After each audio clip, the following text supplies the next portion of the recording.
Hey, welcome to the podcast, Not Your Doc Anymore. I am your host, Daren Watts. Here we address the issues essential for your health and provide information to help you become your best advocate. We encourage empowerment through education.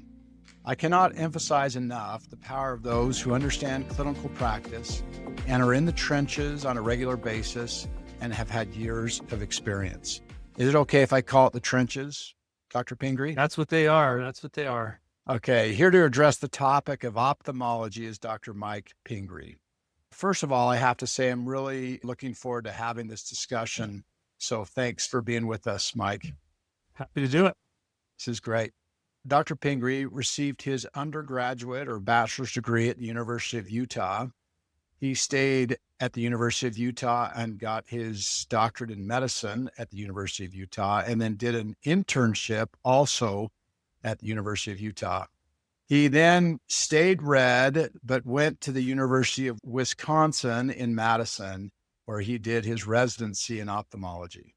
Here to discuss these issues of our common vision problems is Dr. Pingree.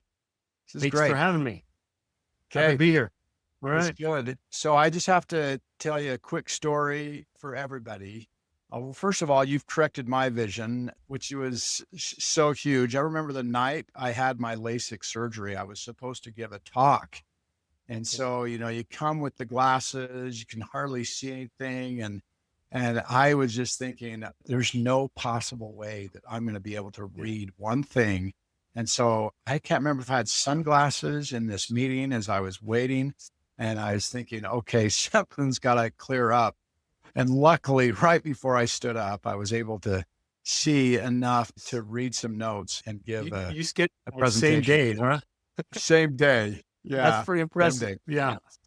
Mike has also been able to rescue us when we've had tennis balls to the eyes on multiple occasions. So thanks for being such a great personal physician for us and to talk about these topics. It's a privilege. Happy to do it. Okay. Well, we're going to get into it. Can you explain some of the most common vision problems that we may encounter and how they're typically treated? Sure. The most basic common vision problem is refractive error. It means that the light doesn't focus in your retina very well. And so you can't see. So you need glasses or contacts or some way to correct that. So that's pretty basic. A lot of what I do is involved in that. I just should give everyone a little disclaimer here. I do general ophthalmology, so I'm not a subspecialist, but I do all sorts of vision stuff and surgery and diseases and those kind of things. But I'm definitely not the end of the line when it comes to that. So I do a lot of glasses and contacts and correcting of that, because if you can't focus properly, doesn't matter how good your visual system is, you still can't see. And that's the bummer. So anyway, that's kind of the biggest thing, but all of those are correctable by glasses or contacts. So or LASIK, right? LASIK surgery, changing the focus for you so you can see properly. So, having said that, I mean, I do a lot of diseases of the eye that I try to use that doctor portion of my title there. The most common thing I deal with are cataracts. Because over time, that's the main thing that I have just sort of done. And that is just a cloudy lens. The natural lens you're born with is supposed to be totally clear. And 99+% of the time, that's exactly what it is. And so you see through a clear medium so that you can focus and see what you're seeing correctly. But cataracts are when that lens that helps you focus properly, it turns cloudy. And there are lots of varying degrees of that, from barely a little bit of change that the persons cannot understand or just it's imperceptible, up to a totally white cataract that you can only tell if the light's on or off.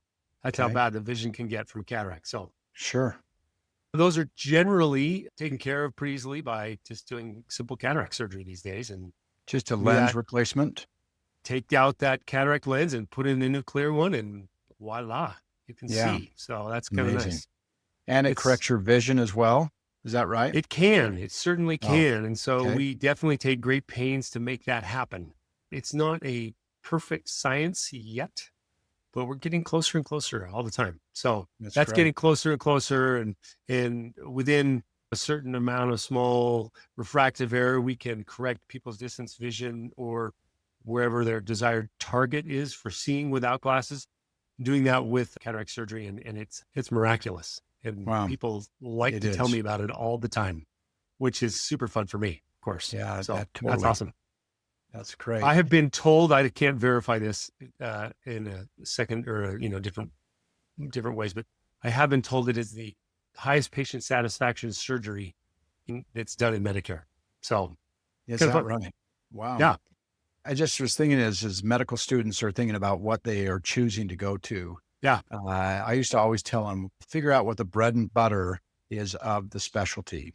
Yeah. And so is the majority of the time spent doing corrective vision with refractory stuff in your clinic, or is it half and half, spend time in surgery? What are you typically doing? So I do 1 to 2 days in surgery a week. Oh, okay. So the other 3 days a week I'm in clinic, or 4 days, depending on Yeah. what the schedule is or whatever. So Okay. I spend more time in the clinic than I do in the operating room, for sure. But I spend a good amount of time in operating suite. So Okay. That's great. Any other common vision problems? So we talked about refraction, right. then Cataracts, cataracts, right. and Mhm. how about glaucoma and some of these Glaucoma other? is a common one. Yeah. Absolutely. It's a chronic disease.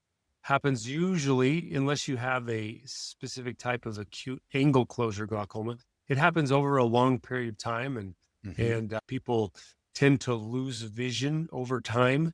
So we want to intervene in those circumstances so that they don't lose vision clearly. And so, but that's a very common one and requires repeated visits to the ophthalmologist. So I get to know my glaucoma patients pretty well. Yeah. What actually happens in glaucoma?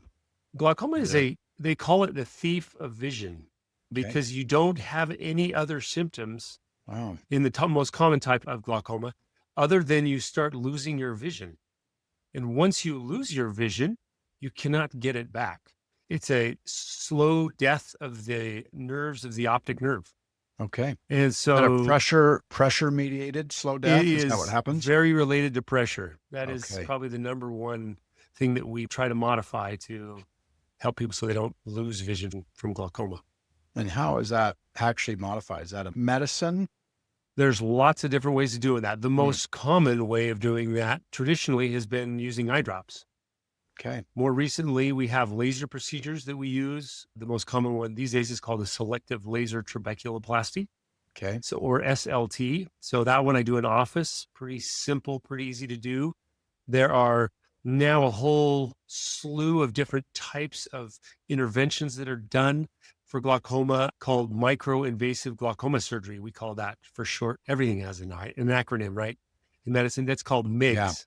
Yeah. So If you've ever read an ophthalmology chart, it is totally impossible to read right. if you We are do not that in for the job specialty. security, actually. That's the That's all main right. reason. But no, it's a lot faster for us to do it that way. But yeah, there's all sorts of those. So mixed surgery is in the last 10 years has become huge.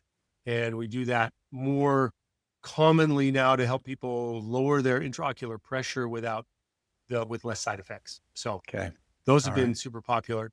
There's other more invasive surgeries. There's a host of things we can do for people but the biggest thing is they have to go in to an ophthalmologist and get diagnosed with glaucoma.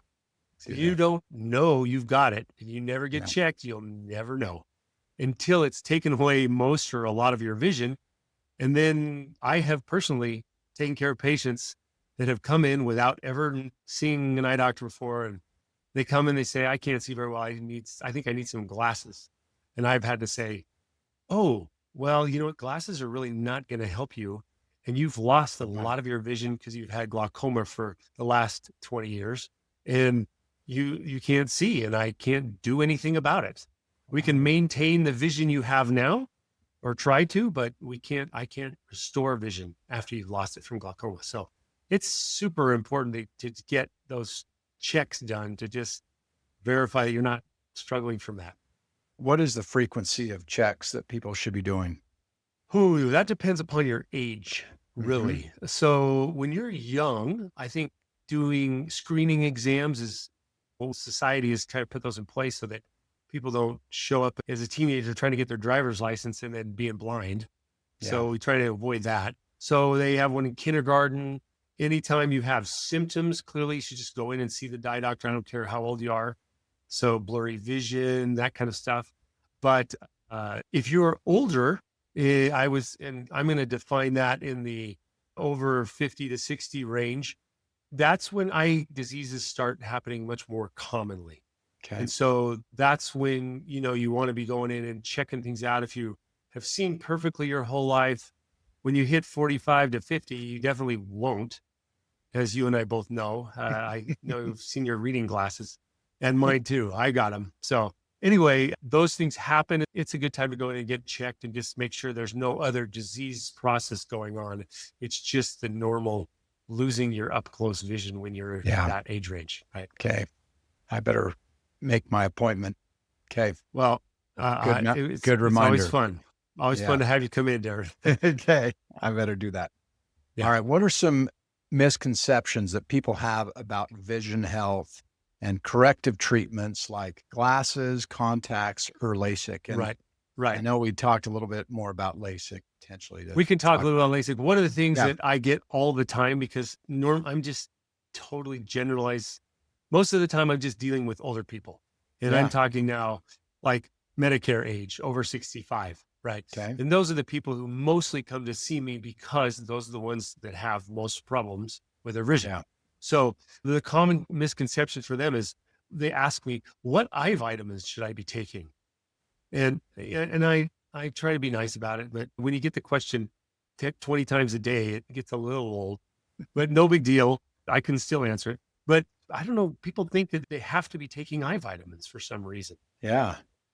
I think that's a common Are there eye misconception. vitamins? There are eye vitamins, and in certain specific circumstances, like when you have been diagnosed with macular degeneration, they are recommended and have been proven to decrease the risk of vision loss. Wow. So we do that regularly for those people who have been diagnosed with macular degeneration. But if you have healthy eyes and you do not have macular degeneration, then eye vitamins are whatever. If you want to take them, they certainly don't hurt you. So you can, but I don't regularly recommend them. Yeah. Sure. LASIK, on the other hand, is a totally different What are those story. eye vitamins? Just out of curiosity. Well, the vitamins, they're called, the most common ones out on the market are made with a formula. They've got vitamin A and vitamin D and zinc and lutein and zeaxanthin and just some of those things. Okay. And they're made in a formula. It's called the AREDS 2 formula. And AREDS was a nationwide study done by the National Eye Institute, where they did a multi-centered all over the country and checking people who were diagnosed with macular degeneration and putting them on eye vitamins and putting some of them on placebo. It was a very, very well done study. And it's the gold standard now for the way that we treat macular degeneration with eye vitamins. And we do that because it showed a 25% decrease of severe vision loss in those people that had diagnosis of macular degeneration. So it's easy. Pretty profound. Yeah. And you can take it and it's over the counter and you can so no reason not to if you have macular degeneration. So great. That's a good thing. Yeah. Beautiful. Any other misconceptions about LASIK that's out there? I know you do that a fair amount. Right. I do LASIK. I'd say the very most common misconception of LASIK is I want to have LASIK because I don't ever want to use glasses again. Yeah. And that's a misconception. Now, let me clarify that. When you're younger and say you're 25 and you have LASIK done, it's very common for you not to need glasses at all afterwards. Wow.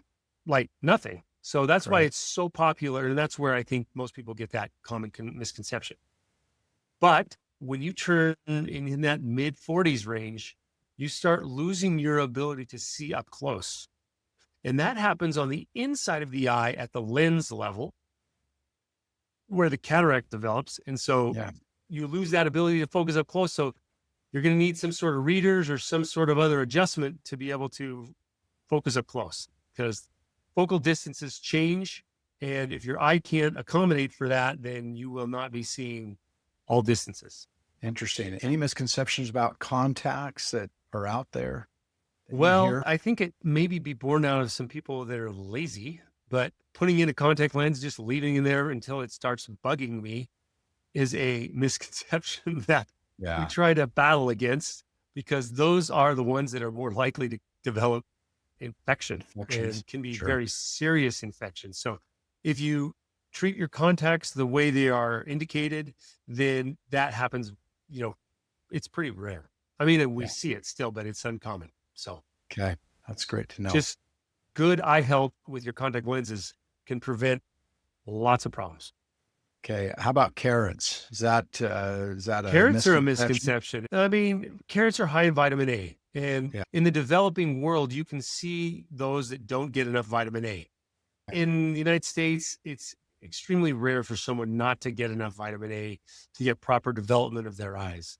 But in the third world, in Africa, I know it's prevalent. So Right. if you're suffering from malnutrition and not getting enough to eat every day, certainly then your eyes will not develop properly. So vitamin A is a key ingredient there, but once you're eating a normal diet and then you're getting old enough, it's not going to be a big problem. Okay.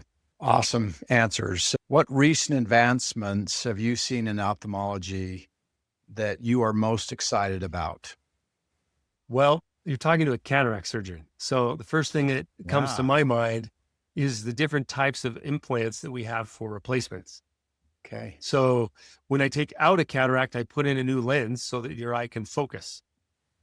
Back in the day, 50 years ago, when they first started doing cataract surgery, they would take out the lens and they didn't have the cataract and they didn't have lenses to replace it with. So they would make people wear glasses, and they're called aphakic, which is no lens in the eye, spectacles. And I Wow. am not kidding. They were that thick. They are brutal. So your eye looks like this huge Mr. bug. Magoo. Oh Mr. my gosh. Magoo had 'em. Totally. He was wearing aphakic specs, Mr. Magoo. If you're old enough to know who that is. Yeah.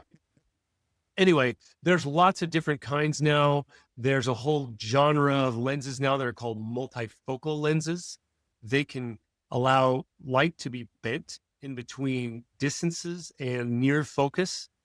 Remember, if we take out that lens, it's not going to adjust at all. Yeah. And so if we put a flat piece of plastic in there, then the lens itself is modeled or has different areas, zones in it that focus the light in different focal lengths so that you Wow. can see both far and up close, which is pretty exciting.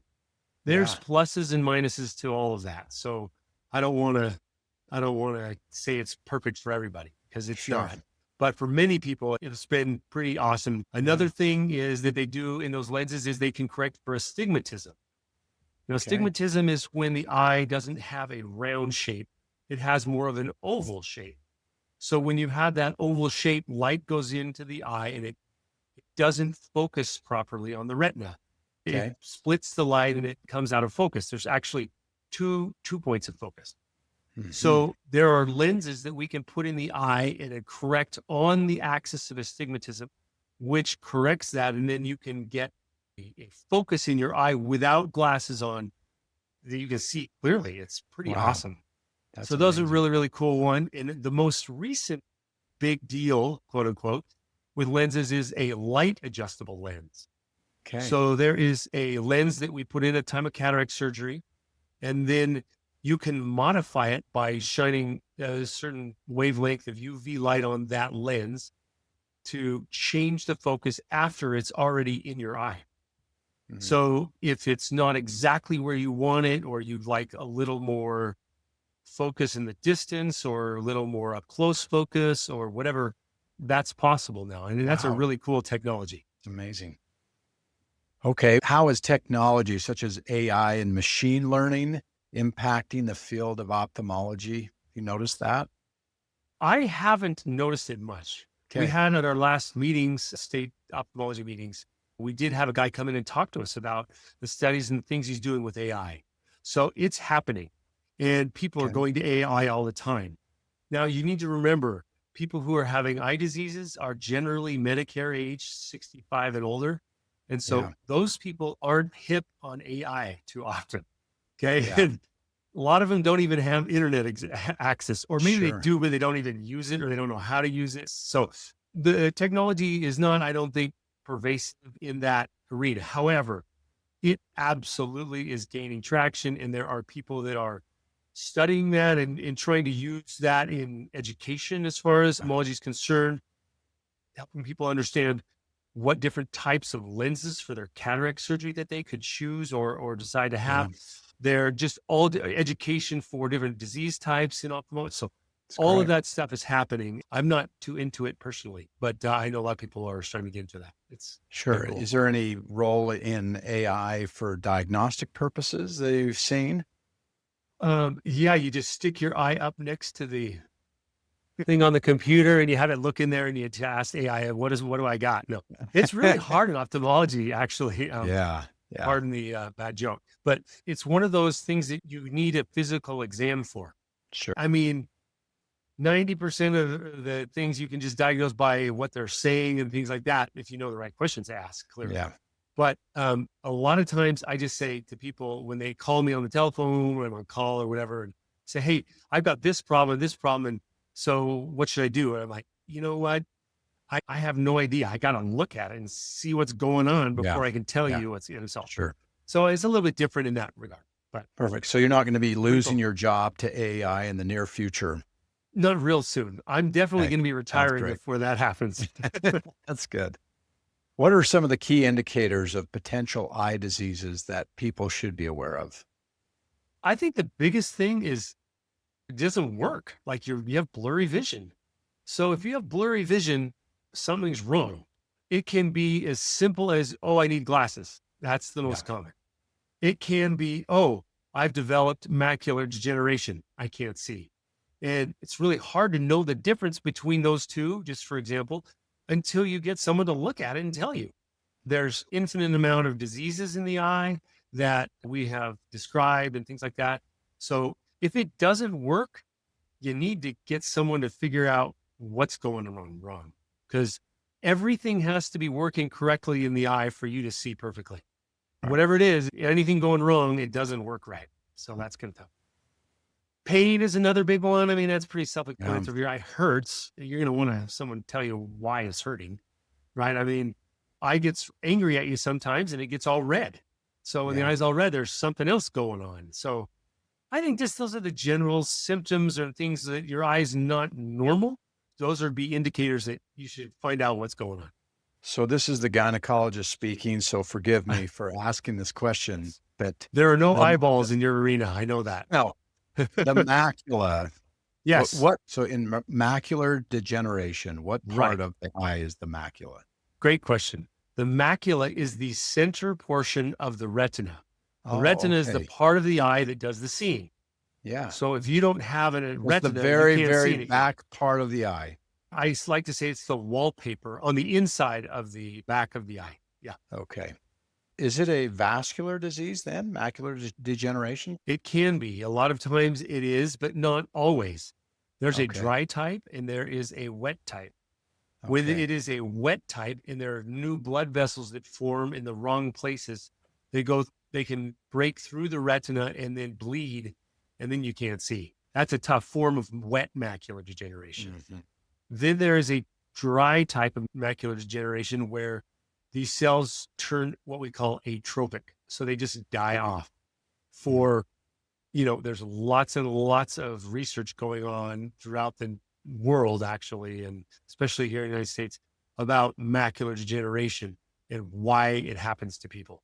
Anyway, we don't have all those answers and we don't have 64 hours to hit the tip of the iceberg on macular degeneration, but bad disease, that can be devastating because that's where you focus all of your vision.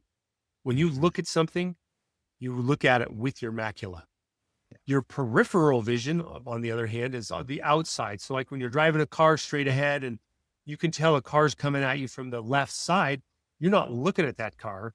You just see it coming into your vision from the periphery. And that peripheral vision is not affected by macular degeneration. Interesting. So that's the one saving grace of macular degeneration is you never go totally blind. Good. But it takes away all your useful vision and it really stinks. So So you Yeah. won't hit people that are on the side, but you will Right. hit But just somebody in right front in of you. front of you. Perfect. Yeah. Exactly. Okay. Right. Are there any lifestyle changes or habits that can significantly improve or maintain your eye health? Would you say? Well, if you're Bugs Bunny, you eat lots of carrots. I think the two biggest ones that come to mind is macular degeneration, number one, because Sure. it's been shown people those vitamins are high in leafy green vegetables like spinach and broccoli. In a Yeah. healthy, balanced diet that are heavy on vegetables are all the same things that are in that vitamin supplements I was talking about. So Okay. maintaining that is super important as far as diet is concerned. Hmm.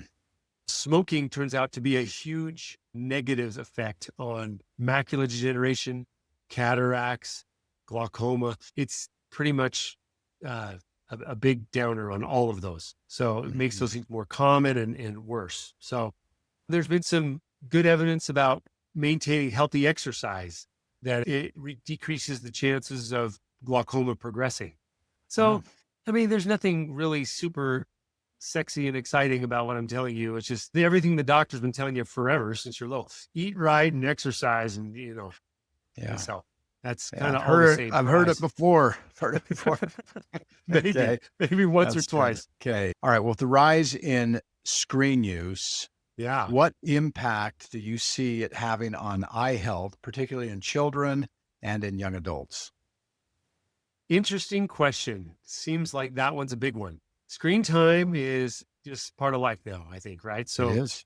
um, people think it's terrible to be on their screens and that there's this like nuclear energy that's going into their eye when they look at the computer or looking at their telephone and it destroys their eyes. So that's a big myth. And I don't want to make other people think that that's true. But it's very common when you're staring at something, and they've actually, I don't know who did this, but someone did studies on this.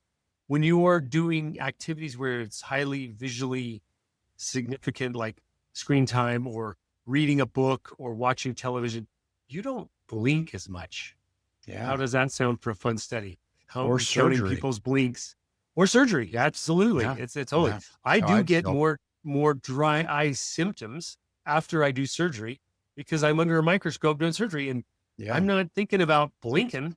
I'm thinking about I want to see what I'm seeing, and I don't want to Yeah. miss anything. That's kind of a big thing. Is that the eye can dry out much more commonly, and in Salt Lake, where we live, it certainly is more common because the air is so dry here. But I don't think in more humid places it causes as much of a problem. So that's interesting. But fatigue is another one on screen time. Your eyes just become more and more tired when you're focusing in on something. And it has to do with the dry eye for sure, but also just the amount of focusing fatigue, I think, is kind of a problem. There is a rule that's talked about in the American Academy of Ophthalmology. It's called the 20-20-20 rule, that every 20 minutes, you should stop and look away for 20 seconds or look 20 feet away for 20 seconds. That's Wow. the 20-20-20. So, Good. I remember hearing that somewhere. I do that with my readers too, where yeah, you're kind of just yeah, focusing and you kind of, right. yeah, Just take a break there for a second and go get yourself a beverage. it's great.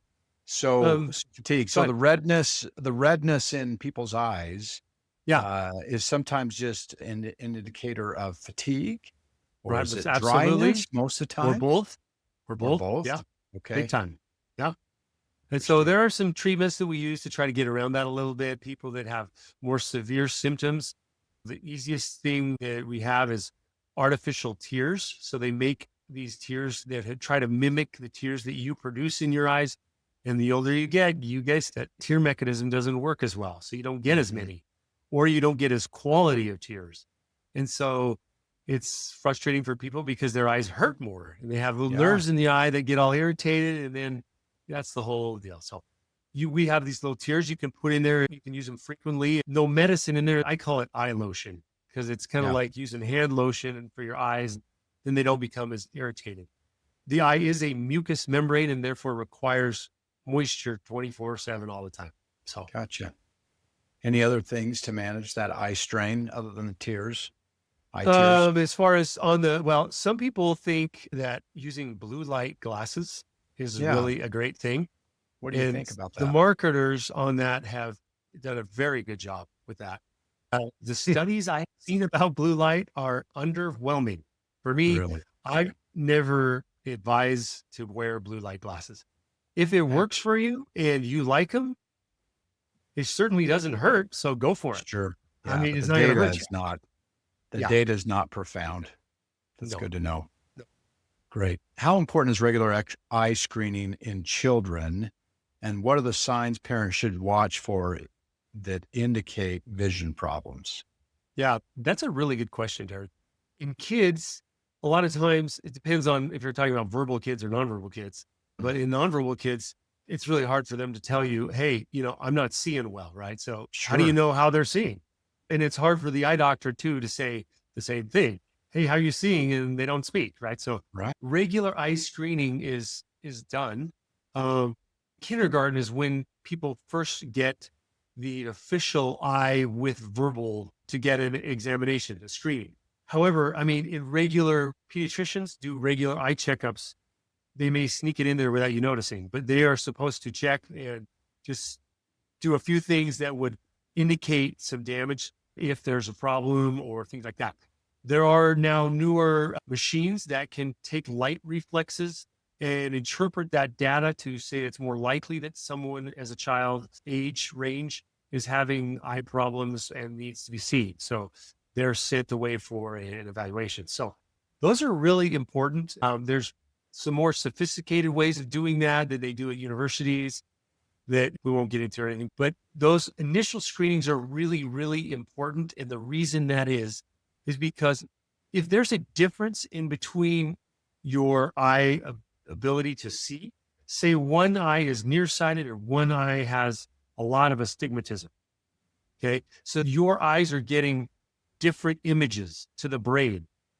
Well, we know, or lots of study and period of time, that the eye or vision development happens from all the way in utero, I'm sure, since someone is born, beginning then until up around the age of 8. That's a critical time for development. If you patch one of those eyes, a normal eye, people have 2 normal eyes and you patch one, you patch it for a certain amount of time, they will not see anything. They will go Wow. blind in that eye. Oh, So I know. So that whole development process is constantly happening. Now, after you get into the 9, 10, 11 range, pretty much those things are set in stone. And so you're not going to affect the ability or the capability of the eye to focus or see.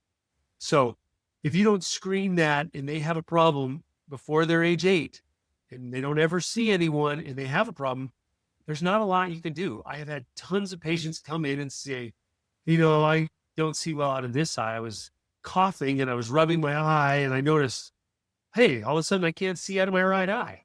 That's how they notice. And so then we'll go through and look at it and see what's going on. And perfect anatomy, everything looks gorgeous. One eye Wow. doesn't see because they never got a great image out of that eye, never got the focus that they need. And lots of treatments we have for that. There's the most basic one is eyeglasses. Another one is patching eye for periods of time, the good eye, actually. So the other eye has to work. There's Right. medicines we can use. There's some types of surgery sometimes. Anyway, so a lot of things that we can do for that. It's great. This is a little different question than we No, sure. asked before, especially since was such a great insight into children. But what role does nutrition play in maintaining good eye health for those that are of a young age? Right. So I think, again, I'm going to go back to that same thing that I was talking about earlier about having a balanced diet and just getting good nutrition. I don't think there's anything special that you need, just Okay. balanced, good nutrition. That will give you all of the vitamins and the necessary things that you need to develop proper vision. Gotcha. So Okay. I've just seen some of the pictures and seen people in Africa that have vitamin A deficiency, and it is nasty, super nasty. It would feel really terrible about that. But Wow. after that development process is going on and they don't get the proper nutrition, then they can develop a blindness for their lifetime. So It's too bad.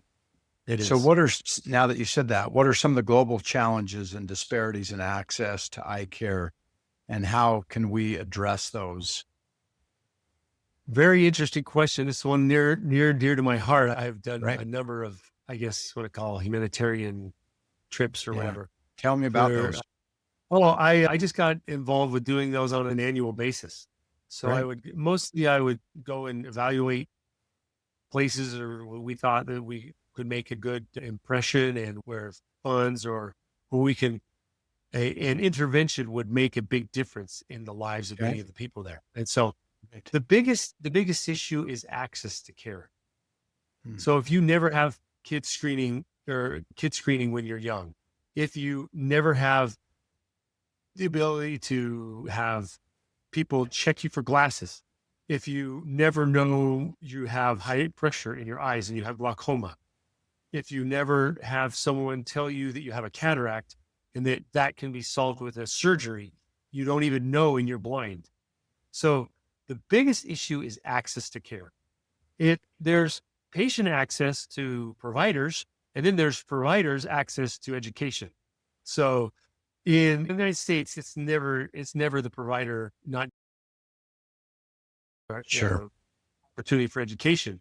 But if you live in Vladivostok, Russia, wherever that is, I don't know. There's no one there that can teach you how to do surgery or anything else. There's nothing they can do, and they won't know how to help you. So those are the biggest issues. In eyes are unique in that we can make certain interventions for a relatively low amount of capital and funds and money and change someone's life forever Wow. and make them a productive member of society where beforehand they couldn't see anything. So they're totally blind and can't do anything. They can't work. They need help. They're also taking their caregiver out of their work. So they have to put their hand on someone's shoulder and follow them around to get to the bathroom or go to the grocery store or do whatever. Hmm. And so you can, with one surgery, you can improve two people's lives forever. Pretty cool. So what are you primarily doing? What are your surgeries you're doing there? It's all over the Mainly. place. But I've done projects where we've done only refractive. We've handed out Okay. glasses to Wow. people. And then, wow, they couldn't see it all. Like they're super nearsighted. And the only thing they could focus on was something this far away from their eyeball. That's Wow. it. Otherwise, they can't see. It's totally blind. And so you give them a pair of glasses and boom, now they can see everything. And it's Amazing. like, wow. Cataract surgery is another really common example. Just clearing out that cloudy lens. Lots of cataracts in the third world that are white, and you see nothing. Nothing gets through there except for, is the light on or off, right? Really tough. Really hard to live your life that way. There's people that have scars on their cornea, and we replace corneal tissue with a transplant so they can see clearly. It's like placing the windshield, right? But now you can, you don't have a windshield caked with mud. You can see with a clear windshield. So lots of stuff like that. That's great. What a great thing you're doing. How long have you been doing that, Mike? Oh, well, I'm ashamed to say that since COVID hit, I've only done one project. So that kind of Okay. shut us down and things changed. And I've been sort of focusing my efforts on other areas, but I did it for, I don't know, 15 years or so or Wow. more. I can't remember. It What was a great awesome. thing. Really enjoyed it. Yeah. Oh, great. Where do you see the field of ophthalmology heading in the next decade? Next decade. Well, we have great results in the things that we're doing for the most Right. part. There's new medicines being developed all the time, new research in the areas of macular degeneration that is huge. It's so devastating because people can go from totally normal functioning to then legally blind, and they Okay. can't read and they can't see, they can't drive, they can't become not independent anymore. It just is really, really hard. So there's lots of different treatments for those happening all the time. There's new technologies, like I told about the different lenses that are happening. I think different kinds of surgeries that are happening on glaucoma are really helping those that suffer from glaucoma. There's a new medicine out that's for Graves' disease, actually. Graves' Wow. disease is an autoimmune disease that causes trouble in the eyes and thickens the muscles so much it pushes your eyes out. And if you've ever seen someone with bulgy eyes, likely they have Graves' disease. And there's a treatment that we can do that can stop that process. and it avoids surgery a lot of times. And so there's just different new processes going on. There's one I think that's the most exciting, at least for me. I have never seen it, but it's a rare condition called Leber's optic amaurosis. It is a inherited disease, and when people with that disease, when they turn 9 or 10, they start losing their vision and they go blind totally. It's called Leber's congenital amaurosis, and they have a gene therapy medicine now. It's caused by degradation of a protein in the retina that then kills off the retina, and then you can't see. So Wow. they can inject the eye with this medicine, and then your retina can then start producing that gene, and then it functions normally. It's Wow. unbelievable. It's changed their It is. entire life, right? Super cool. Right. So Any there are other? things like That's great. that. That's amazing. Yeah. Any other gene therapies that are out there, since we had a great conversation last week with a scientist? Yeah, I know. Right, it's awesome. That's the one that's the most successful and the most common. I know they're working on gene therapies and stuff, but that's not really my area of expertise. All right. How important is patient education in managing eye health, and what strategies do you personally employ, Dr. Pingree, to enhance understanding? I'm sure Well, that's a challenge. that's what I do all day long. That is Yeah. 95% of what my job is to Sure. inform people about what's going on with their eyes, what they need to do about it, and how they can help themselves. There's a lot of things I think in AI, actually, that we talked about earlier, that are heading that way for education. I Right. think there are a lot of services and companies that have tried to take advantage of that and do handouts that when they have certain diagnosis, this gets printed off and then you just give it to them. Yeah. Then they have something written to take care of. Dr. Google is a little bit sketchy sometimes. There's a lot of information on the internet that can be very helpful. The question is always which is the right one for you. So I Right. would recommend finding that out first and then going and That's a just good like idea. getting a Yeah. diagnosis and what's going on, and then looking up all the information on the internet regarding that particular diagnosis. Those things are the main things, but I do that all the time, all day long, every day. So That's I great. love helping other people understand what their issues are, right? Yeah. So super helpful. Perfect. Okay. What are some of the barriers patients face in accessing eye care, and how can they be overcome? I know we talked about that in other countries, or I Right. mean, obviously we're seeing that here For sure we as do. We well. have a big problem with that. It's called insurance. Mm, Well, I mean, that's one of the reasons. So the Yeah. biggest issue I see is that people don't have means or ability to pay for getting the access to care that they need. The eye is a little bit interesting because in the history of eyes, it came from a different place. So dentists, teeth are for some reason, different kind of insurance, and eyes a lot of times have different kind of insurance. So why that is, I don't know the Yeah. history well enough to be able to explain it to Sure. you, but they are There are connected to the separate rest of plans a the lot of body. time. Yeah. Yeah. So a lot of people have vision plans, and that's Yeah. routine. That's for routine eye care and vision dental plans, right? And a lot of times they run together. And so that's an issue. But those plans are almost exclusively just for routine care. When you have medical care, it does fall under medical insurance. So if you have medical insurance, or just, the most people use it is the Medicare population, they use the Medicare, and that's definitely covered for any eye diseases or problems there. So, but people a lot of times don't have any eye insurance. And so that's really frustrating and hard. I mean, I don't know how you can live your life and productive in what you want to be doing without being able to see. Right. It's Yeah. very difficult. So that's the biggest thing, in my opinion, in the cost. So some people also have some insurances, they have huge deductibles, and they don't want to go in unless their eyeballs falling out of their head or all of that stuff. It just kind of, anyway, makes it difficult to do preventative care, right? So Well, I'm just going to ask the obvious question. Have you ever sure, seen an eyeball falling out of somebody's head? unfortunately, I have. Oh, dang. Yeah, I had to see a Kinda hoping that guy. was no.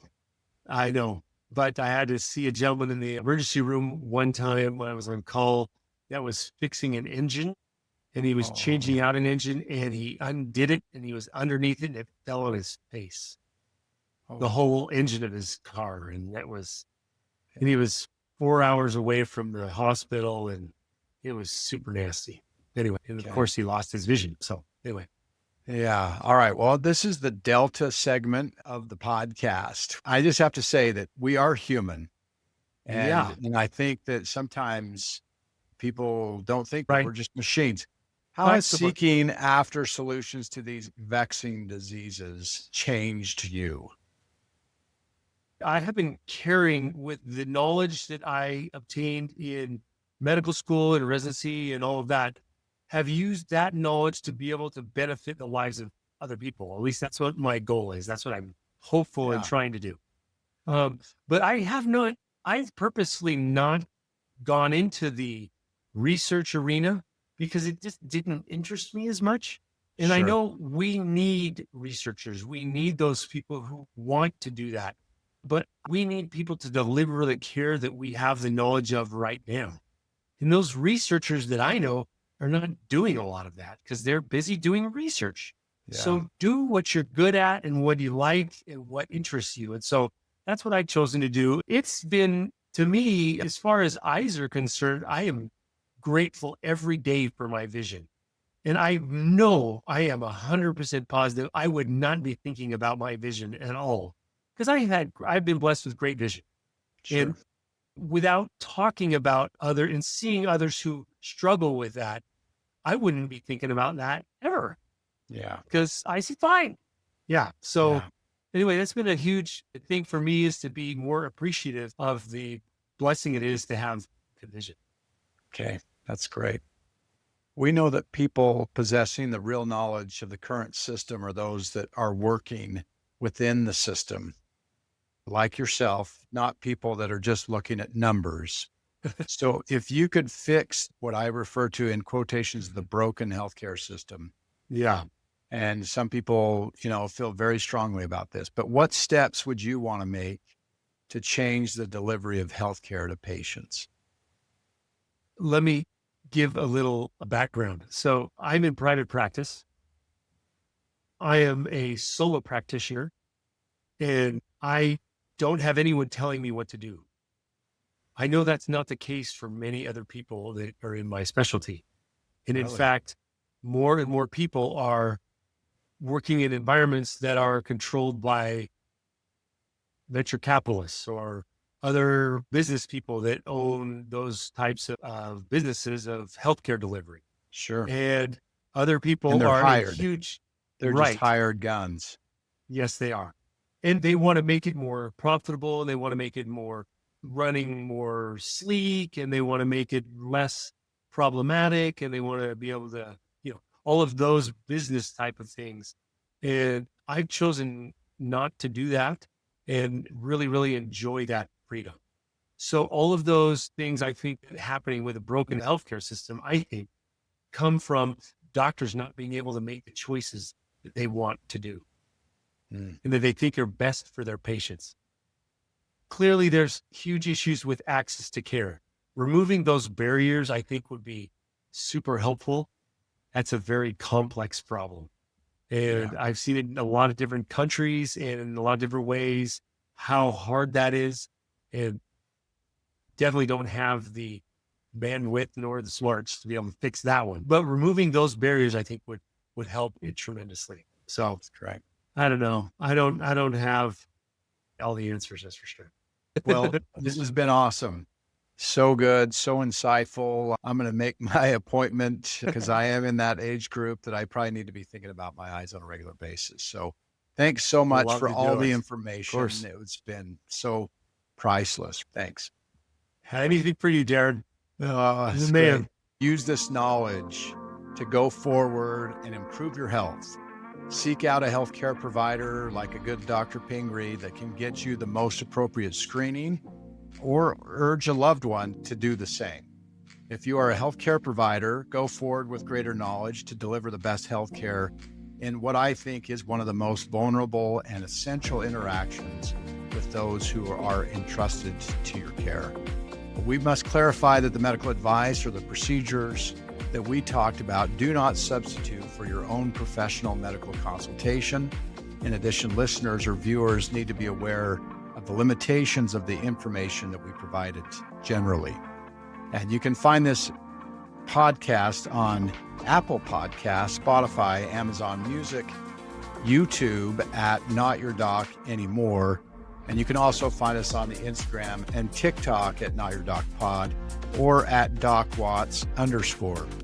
We just would like to thank those who have made this possible, especially Natalie Watts, our president and CEO of Not Your Doc Anymore, LLC, and our social media managers, Taylor Seberg, Emily Brown, Sarah Marion, and our production manager, Joshua Watts.